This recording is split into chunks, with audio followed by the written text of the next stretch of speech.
Olá, você amiga, você amigo do canal do G. Aqui vai mais um vídeo gravado para o programa Nossa Literatura. Espero que vocês gostem. Um detalhe, por favor, inscreva-se no canal. Me ajude a manter o canal do G sempre ativo. Boa tarde, telespectadoras e telespectadores do programa Nossa Literatura, da TV Cidade de Santo André. Estamos aqui começando mais uma edição do nosso programa e, como sempre, com um convidado que tem publicações para apresentar e que publicou recentemente pela editora Copa Acesso. Seu nome, Marcos da Silva e Silva. O Marcos é professor de filosofia, escritor e poeta, pós-doutorando em psicologia social pela Universidade Estadual do Rio de Janeiro, tem doutorado em educação pela PUC de São Paulo, além de várias outras qualificações que ele próprio poderá falar. Então, como sempre, a partir desse momento, Marcos, apresente a sua trajetória e fale um pouco sobre o seu trabalho. Então, obrigado pelo convite, primeiramente. Uma boa tarde, boa noite, bom dia, boa madrugada para quem vai nos ver em qualquer horário. Isso é um pouco parte da minha trajetória, que é uma trajetória um pouco mais acadêmica, né? Mas além de ser um acadêmico, no sentido de formação acadêmica, eu tenho um certo apreço também pela poesia, que é onde me desliga um pouquinho dessa coisa mais estruturada que é o mundo universitário. Mas eu já sou professor há cerca de 20 anos, trabalhei cerca de 18 anos na escola pública. Hoje eu me dedico muito mais ao ensino superior, então eu dou aula em uma escola particular, né, uma universidade particular, e dou aula também em uma universidade pública. E tenho tentado traçar, através da filosofia, que é a minha primeira formação, tentar traçar, através da filosofia, outras formas de tentar pensar o mundo, digamos que de uma maneira mais leve, com menos peso. E encontrei na poesia esse lugar onde eu posso tirar um pouco do peso da teoria, onde eu tenho mais liberdade para poder expressar o meu pensamento sem toda uma carga teórica, sem toda a preocupação da forma como eu vou falar, da maneira como eu vou falar, mas digamos que é bem isso, é tirar um pouco do peso da teoria.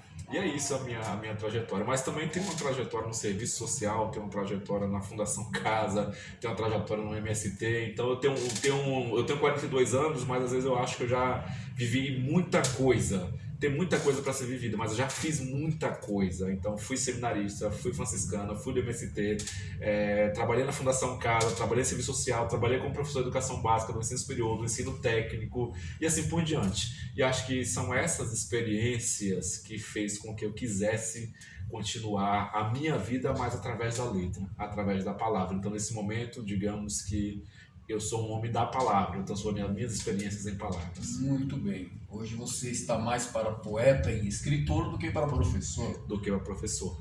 Muito bem. Espero que você tenha, da mesma maneira que teve essa longa carreira profissional aí na área de educação, que você tenha uma longa trajetória que possa dar aí uma boa contribuição para o mundo da literatura e das palavras aqui na cidade de Santo André e, consequentemente, para toda a região do Grande ABC. Sim. Mas, Marcos, como foi que você se tornou escritor? Como é que começa essa sua inserção no mundo das letras? Conta pra gente. É engraçado que tem um teórico que eu gosto muito, que é Arthur Schopenhauer, que ele fala a arte de ser escritor. Não é uma coisa fácil ser escritor. Dominar a palavra não é uma coisa fácil, né? Dominar a letra não é uma coisa fácil. Dominar a reflexão não é uma coisa fácil. Mas eu acho que eu fui me tornando escritor na medida em que eu fui associando as coisas que eu fazia com as coisas que eu lia. Então foi uma relação associativa, né? Eu fui me descobrindo escritor.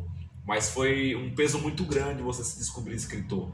Porque como disse o Sócrates, parece que de fato é um parto, né? Quando você coloca para fora o primeiro verso, a primeira palavra, o primeiro parágrafo que você sabe que faz parte do seu pensamento, que já não está mais relacionado com a teoria de outras pessoas, ali é que eu fui me descobrindo escritor. Mas a descoberta engraçada é que a minha descoberta enquanto escritor, ela se veio pela fala. Eu sempre gostei de falar. Eu me comunico melhor do que eu escrevo. Isso eu falo para todo mundo. Eu me comunico muito melhor do que eu escrevo. Mas chega uma hora que as pessoas não querem só te ouvir. elas querem te sentir. Eu acho que as palavras, elas são sensitivas ou elas são sinestésicas, né? Quando eu leio alguma coisa, no sentido mais clarispecto da palavra, quando eu leio alguma coisa, a palavra me toca literalmente, no sentido sinestésico do toque. Eu sinto aquilo que eu estou lendo. Então, esse foi meu processo de escrita, de tentar associar um pouco da minha vida real, objetivo, voltado para o serviço, para o mundo intelectual, transformar em palavra, entendendo que a palavra é tipo a gota de sangue que cai do meu dedo. Então, é muito sinestésico para mim escrever. Por isso que eu não escrevo muito, porque para mim escrever é literalmente um parto. É parir, no sentido de que é sentir dor e sentir prazer depois que o filho nasce. Digamos que é isso, depois que uma palavra surge. Muito bem. O processo criativo realmente exige muito, Sim. né, do escritor, do poeta Sim, principalmente. Né? Mas você começa a sua trajetória com este livro, não é isso? Exatamente, exatamente. Filosofia no Ensino Médio. Primeiro livro do Marcos Silva e Silva. Fala um pouco sobre esse livro, Marcos. Esse livro aqui, deixa eu pegar aqui para ter um pouco de sinestesia e voltar um pouco da memória, assim, como ele surgiu. É um livro recente, né? É o meu primeiro livro, porque isso aqui é uma parte da minha tese de doutorado, né? Certo. Então, ele é um livro mais técnico. Ele é um livro que eu senti muita vontade de escrever, porque, afinal de contas, eu passei 4 anos produzindo uma teoria. Eu achei que os professores específicos de filosofia, ele foi feito para professores de filosofia, os professores específicos de filosofia, eles mereceriam ter uma parte daquilo que eu pesquisei. Então, como foi uma tese de doutorado, ter um pouco de autoria, ter um pouco de autonomia intelectual aqui, eu falei, olha, eu acho que eu tenho que entregar isso para quem me ajudou a entender tudo isso. Então, é como se este livro é um livro muito teórico, de fato, não é um livro fácil de ser lido, não é um livro assim que às vezes eu brinco assim, que não é um livro gostoso de ser lido, porque é um livro teórico de fato, assim, tá muito pautado na teoria. Mas eu tinha que entregar alguma coisa com meus parceiros, aqueles que me levaram à filosofia, aqueles que estiveram junto a mim na filosofia, especificamente os professores da rede pública de educação. Então eu fiz uma tese de 4 anos, eu queria devolver o conhecimento que eu adquiri nesses 4 anos. E foi assim, foi muito gostoso, porque é tipo o primeiro filho, de fato, tirando as questões biológicas, né, de ter filho, que não cabe a mim falar sobre isso, mas foi tipo o primeiro filho. Então foi muito bom saber que eu sou capaz de produzir uma obra, que eu sou capaz de fazer um livro. Sem dúvida, é uma sensação muito boa. Sim. E por ser um livro de filosofia no nível em que você colocou aqui, ele requer então dos leitores alguns conhecimentos básicos, né, para a compreensão do livro, mas é filosofia do ensino médio do professor Marcos Silva e Silva. O seu livro ficará aqui enquanto a gente continua a nossa conversa. Sim. Okay? E como é que você faz, fala um pouco agora, como é que você faz essa passagem do livro técnico específico de filosofia para a poética? Uma coisa mais leve. Eu acho que é aquilo, né, que eu havia dito no começo, a teoria ela é muito boa porque ela nos dá o suporte para pensar, né? Você precisa ter fundamentações boas para poder pensar, mas ela é muito dura. A teoria não é uma coisa fácil. Qualquer pessoa que escreve livro teórico, ele tem um embasamento científico muito forte. Eu não posso sair por aí falando as coisas sem ter fundamentação científica. Sair de um livro muito teórico para a poesia não é tirar a intelectualidade que tem em um livro de poesia, muito pelo contrário. Geralmente eu digo que é você dar leveza para a teoria. O livro de poesia foi essa transição. Eu cheguei a um momento que essa parte de construção do livro enquanto material, né? Eu percebi que eu estava pensando muito sistemático, de maneira muito sistemática, sistematizando, cartesiando tudo, medindo tudo. Falei, bem, não dá para ser poeta dessa forma, porque senão a palavra ela vira só uma ferramenta, né? E palavras enquanto ferramentas ela começam a ser utilizadas como para consertar coisas. E poesia eu acredito que não é feito para consertar coisas. Poesia é feito para consertar vidas. E vidas elas não são mecânicas, elas não são automáticas. Pelo menos não é a vida pensada de maneira poética. É uma vida mais leve, teoricamente mais leve. Aí depende muito como cada um vai entender a leveza. Pode ser uma leveza angustiante ou uma leveza alegre, né? Depende muito, né?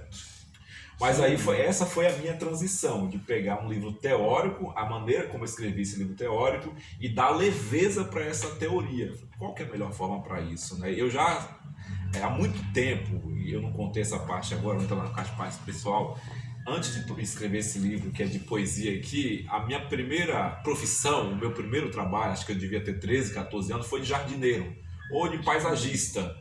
Então, eu lembro até hoje como eu fiquei encantado em cuidar de planta. Era paisagista, né? Ou jardineiro, eu tinha 13 anos, morava ali na Bahia, minha mãe é índia, então tem uma coisa meio de ancestralidade envolvida e tal. E eu entrava no trabalho às 9 e saía às 5. E cuidava do jardim de uma pousada que não existe mais, mas que eu lembro por conta da memória afetiva. Chamava-se Pousada Bosque do Porto. Eu já era encantado pelo nome. Isso Bosque na do Porto. Bahia. Isso na Bahia. E eu cuidava das plantas. Chegou a hora que eu, de fato, eu achava que a planta sentia saudade de mim. Porque eu precisava regar a planta e ela precisava da água que eu tinha para regá-la. Então eu sentia que as plantas sentiam saudade. Aí já tem uma reflexão filosófica. Aqui já tem uma reflexão Na sua filosófica relação na com minha a- relação com a natureza. Isso. Naquele momento, a natureza era uma extensão do meu trabalho. Só que eu me sentia uma extensão da natureza, porque eu, de fato, talvez uma mente inocente, jovial, meio indígena, eu sentia que a natureza também sentia a minha falta. Pelo menos a natureza daquela pousada sentia a minha falta. Foi a minha primeira relação assim com as flores, a minha primeira relação com as plantas. Depois disso, lógico, mudei de profissão, fui me engajando em outras coisas, mas essa memória afetiva com a natureza, com a planta, ela surgiu desde a infância. Guardei isso durante muitos anos, aí, enfim, os anos se passam, a gente vai continuando. Fui para o mundo da universidade, fui construindo as minhas teorias, aí parece que aquela memória de há muito tempo atrás, ela me resgatou novamente. Falou, acho que agora é hora de você falar da gente. É como se as plantas ou a natureza ou as flores me cobrasse, que eu lembrasse dela e que eu falasse sobre ela, né? Então eu senti a necessidade de ser mais poético na minha teoria e menos sistemático, menos organizado em termos de produção de teoria, que eu me livrasse um pouco das amarras da ciência. Perfeito. Já que você falou em flores, em natureza, vamos apresentar aqui o livro. A Redenção das Flores, Poesias Primitivas, Marcos da Silva e Silva, da editora Copa Acesso. Este é o livro do Marcos. Tenho um hábito, Marcos, eu sou praticamente um vício. Toda vez que eu pego um livro, eu viro e vou ler Sim. a contracapa. Eu vou fazer a leitura do que tem na Sim. contracapa do seu livro e a gente volta a conversar Tranquilo, sobre isso. perfeito. Então. Diz aqui: esse não é um livro de poesia que pretende falar com as flores. É uma proposta poética que buscou ouvir as flores. Mas como ouvir um silêncio tão absurdo? Como ouvir um barulho que se faz por dentro? Para ouvir as flores, é preciso chegar perto. É preciso aproximar-se. É uma aproximação que exige cuidado, que exige um certo grau de delicadeza, que exige distanciamento com alteridade. Cada verso escrito é um encontro entre o poeta e seu texto. Não são rimas ou frases provenientes da memória de uma inteligência sagaz ou um observador desatento. É uma poesia já exposta. Cada flor homenageada nas folhas contém em si as letras e os conteúdos do que será lido por almas primitivas. Flores são poemas vivos. É preciso observá-las em sua redenção poética. Profundo. A Redenção das Flores, Poesias Primitivas. Marcos da Silva e Silva. Marcos, fale um pouco sobre o que os leitores, os nossos telespectadores encontrarão na Redenção das Flores, Poesias Primitivas, que vai ocupar um local de destaque na nossa estante aqui, enquanto a gente continua a conversa. Engraçado, é muito bom quando você escuta alguém lendo um texto que você escreveu, né? Porque assim, te ouvir lendo o meu texto parece que não fui eu que escrevi. Existe assim, não é... As pessoas até podem É uma externalização. É uma externalização. Você fala, nossa, que bonito, cara, é muito bonito. Então não se trata de uma arrogância. Você percebe?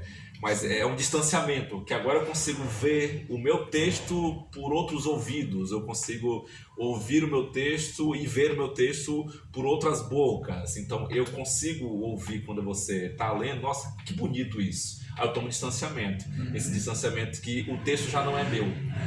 Essa é a beleza. Esse texto já não é meu, ele já tem outro efeito, que é o efeito da sua voz, que é o efeito do olhar de quem lê ali as palavras, que consegue se identificar com ela de alguma forma. Então eles já causam o efeito no qual o autor já não é dono. Eu já não sou dono mais dessa poesia, ela já não me pertence mais. Então causa em mim esse efeito de achar bonito porque já não é minha. Então só bonito.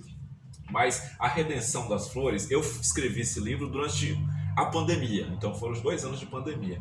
Como eu havia dito, foram poesias que foram resgatadas. Ela, na verdade, A Redenção das Flores se trata da minha redenção na pandemia, por conta de tudo que nós estávamos vivendo, enfim, essas coisas de pessoas próximas morrendo, mas a Redenção das Flores, na verdade, é a minha redenção com as flores. Mas como eu já estava dizendo aqui para você, a minha relação com a produção do livro foi durante a pandemia. Eu escrevi cerca de 200 e tantas poesias, escolhi algumas para publicar, mas eu escrevia quase que todos os dias. Por quê? Eu moro aqui no centro de Santo André, no Parque Escola, que fica perto da Fundação Santo André ali, né? E Príncipe de Gales, exatamente onde eu moro. E o parque é quase frente à minha casa. Eu tenho lá 3 cachorros, tanto é que a dedicatória da poesia para os meus cachorros, né? Eu achei que eles mereciam essa dedicatória, dediquei para os meus cachorros, porque os meus cachorros me tiravam de casa todos os dias para ir para o parque, que era o único lugar aberto que você podia frequentar. Então eu frequentava o parque com os meus cachorros todos os dias. Então eu falei, peraí, e todos os dias você vai, eu ficava 8 horas lá em silêncio, porque você estava trabalhando, mas tinha muito tempo de sobra ali, eu dava aula lá no parque também, e aí você começa a ver as coisas de maneira diferente, é o silêncio das flores.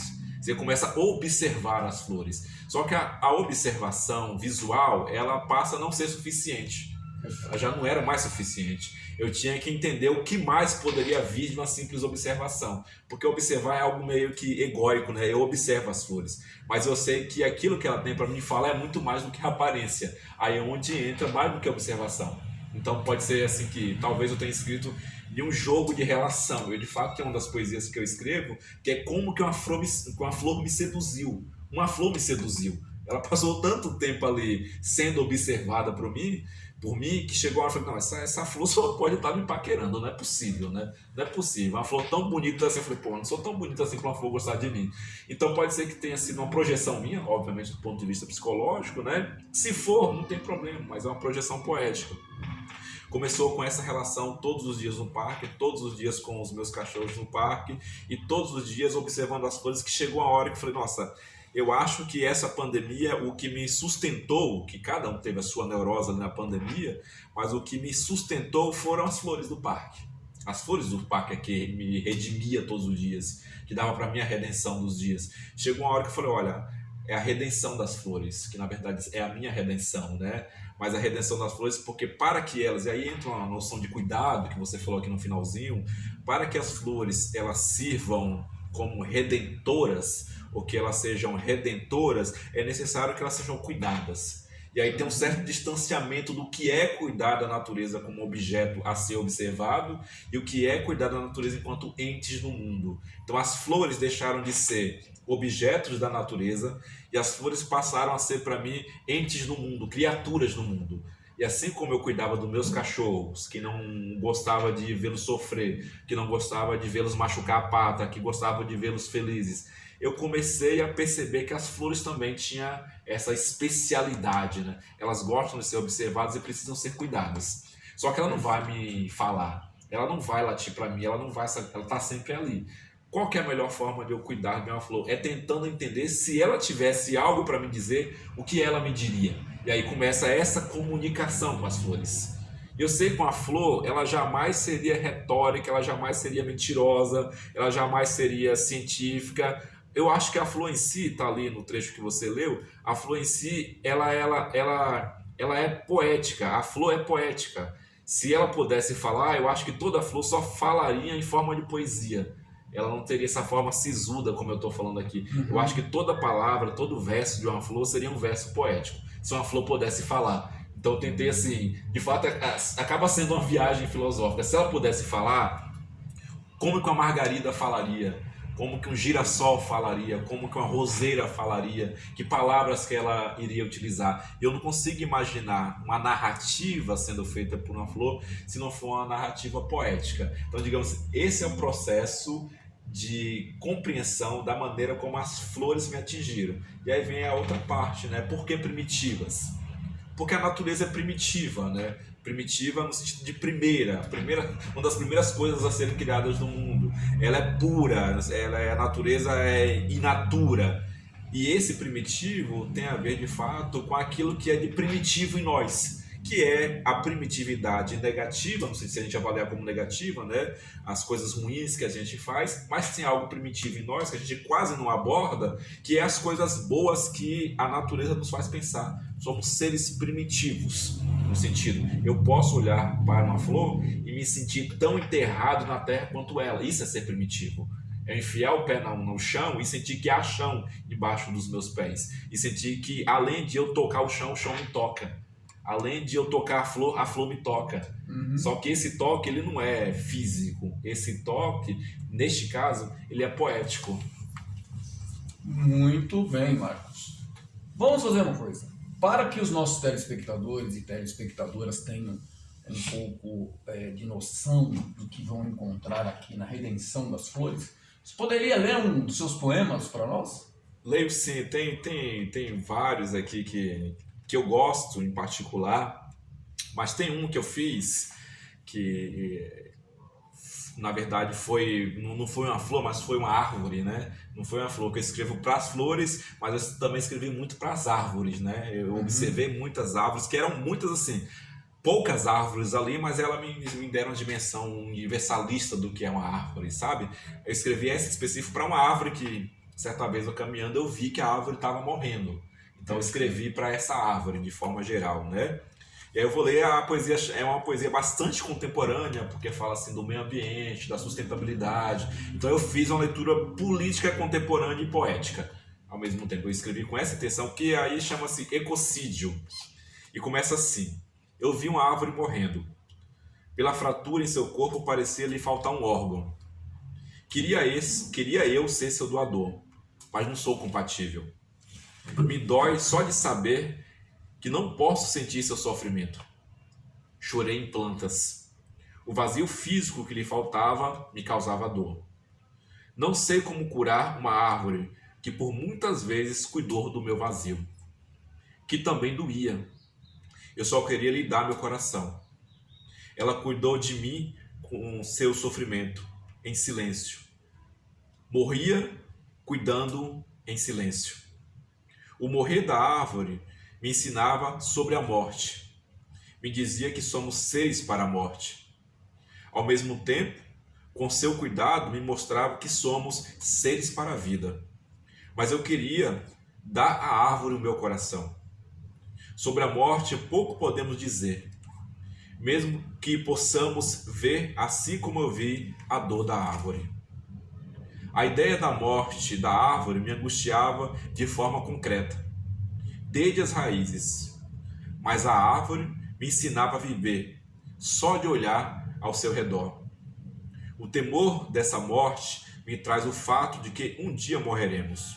Suas folhas, já cansadas, sopram em mim pequenos ventos de vida. Às vezes temo que a morte chegue cedo demais, me leve ou leve alguém que amo.